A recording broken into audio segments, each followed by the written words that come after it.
Ya, assalamualaikum warahmatullahi wabarakatuh. Ya, kembali di channel Misteri 2 Kehidupan. Ya, teman-teman semua, para pencinta cerita horor, semoga teman-teman semua selalu dalam keadaan sehat dan diberikan kebahagiaan di dalam kehidupan ini. Baiklah, teman-teman, cerita kali ini adalah cerita kisah nyata dari Delista. Oke, bagaimana ceritanya? Jangan skip, terus dengarkan sampai dengan cerita berakhir. Cerita ini berawal pada tahun 2017. Waktu itu aku baru lulus SMK dan berkeinginan untuk merantau dan mencari pekerjaan. Selang 2 minggu, aku pun mendapatkan pekerjaan dan berangkat dengan menaiki bus. Selama di perjalanan, aku selalu di SMS oleh ibuku seolah-olah khawatir dengan keadaanku yang dikatakan masih kecil dan belum pernah pergi jauh ke kota. Ya, wajar.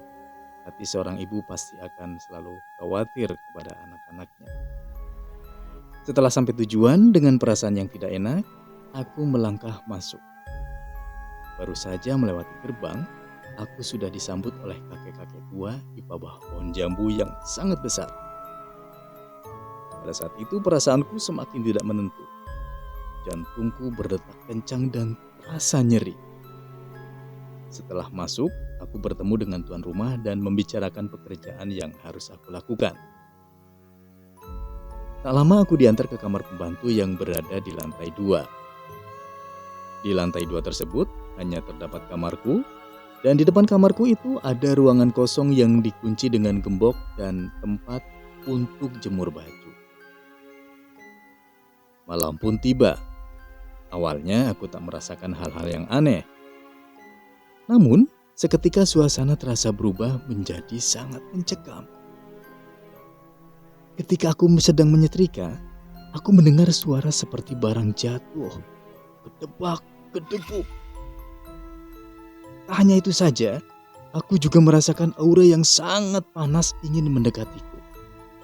Setiap aku memandang keluar jendela, aura itu menjauh, seolah-olah tahu aku mengetahui keberadaannya. Setelah pekerjaanku selesai, aku membersihkan diri dan ingin sesegera mungkin untuk beristirahat. Nah, ketika aku baru saja memejamkan mata, aku mendengar suara pintu kamar mandi yang terbuka dan aku pun merasa merinding pada saat itu. Lalu aku mengintip dari balik selimut dan apa yang terjadi? Aku melihat pintu itu terbuka dan tertutup dengan sendirinya. Diakhiri dengan suara tawa kuntilanak. Aku pun ketakutan pada saat itu. Kemudian aku berdoa di dalam hati sembari memejamkan mata. Keesokan harinya, aku bangun sebelum subuh lalu menjalankan tugasku sebagai asisten rumah tangga. Diawali dengan bersih-bersih di dalam rumah dan halaman depan. Ketika aku sedang menyapu halaman depan, betapa terkejutnya aku mendengar suara bisikan. Aku tidak tahu dan aku tidak mengerti dengan kata-katanya, karena bisikan itu menggunakan bahasa Sunda. Aku gemeteran, dan aku bergegas secepat mungkin untuk menyelesaikannya. Setelah itu aku pun membicarakan hal tersebut kepada majikanku ketika sedang memasak bersama. Namun majikanku, ia hanya tersenyum tipis seakan itu sudah menjadi hal yang sudah biasa.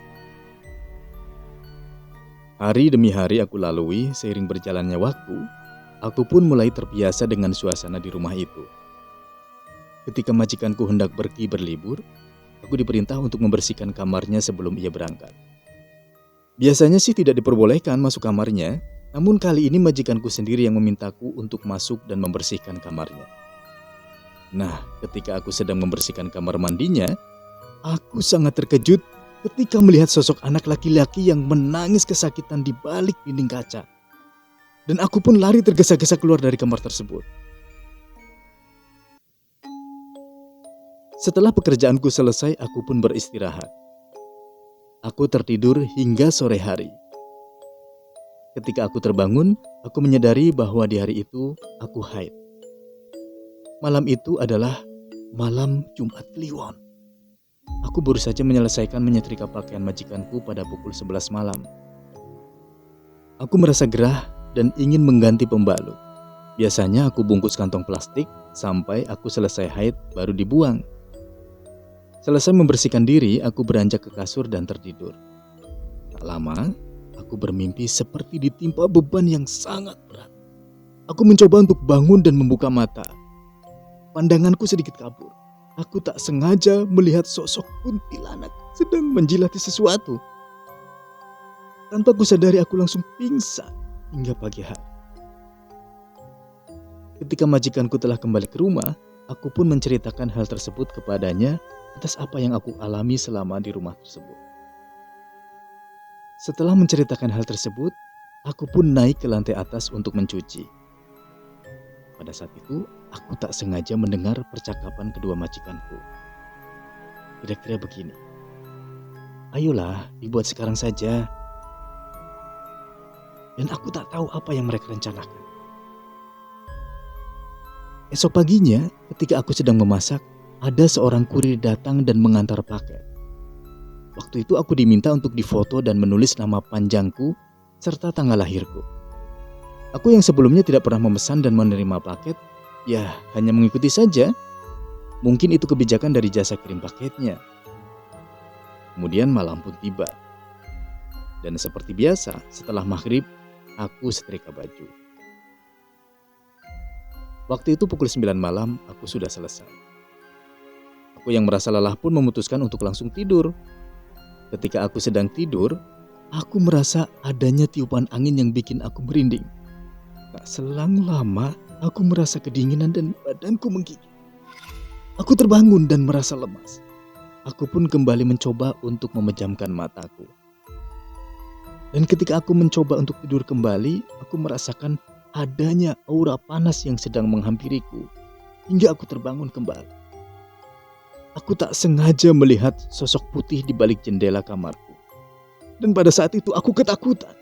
Lalu aku memandang lemariku dan aku ingin sekali mengambil Al-Quran. Tapi apa daya dengan badanku yang sangat lemah ini. Lalu aku malah memejamkan mataku dan yang terjadi aku seperti dirasuki oleh sesuatu hal. Aku pun tersentak. Lalu memuntahkan makanan yang tadi siang aku makan.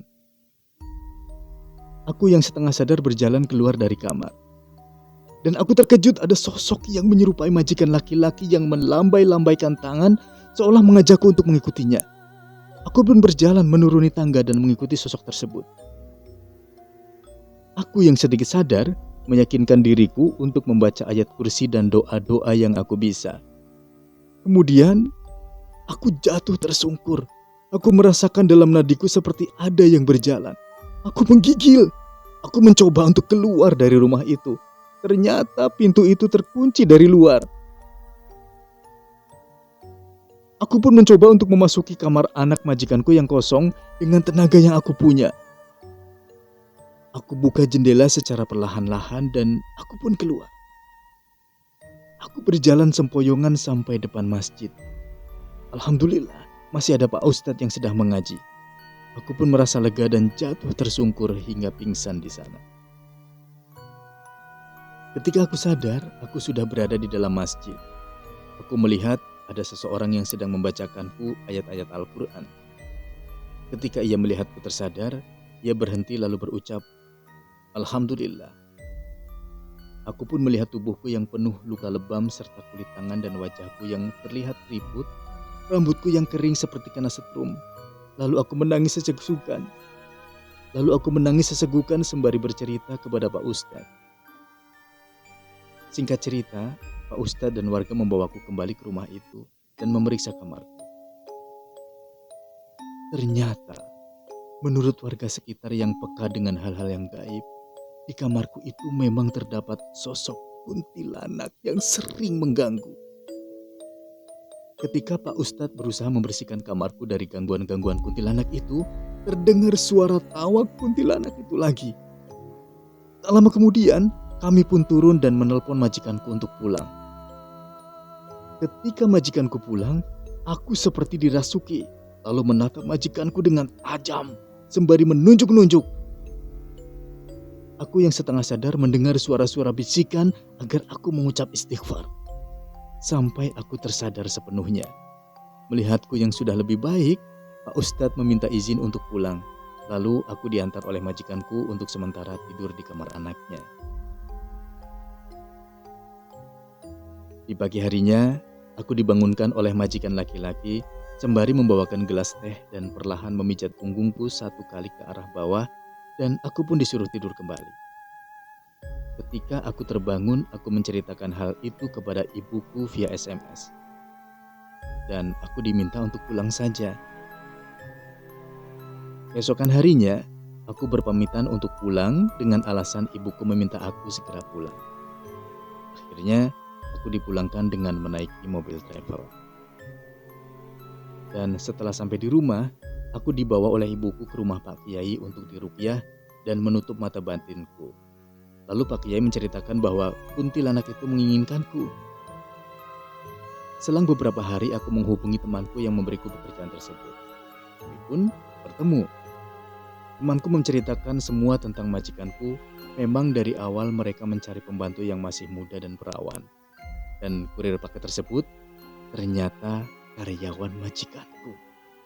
Dan semua sudah diatur sedari awal untuk menjadikanku tumbal untuk kuntilanak peliharaan majikanku itu.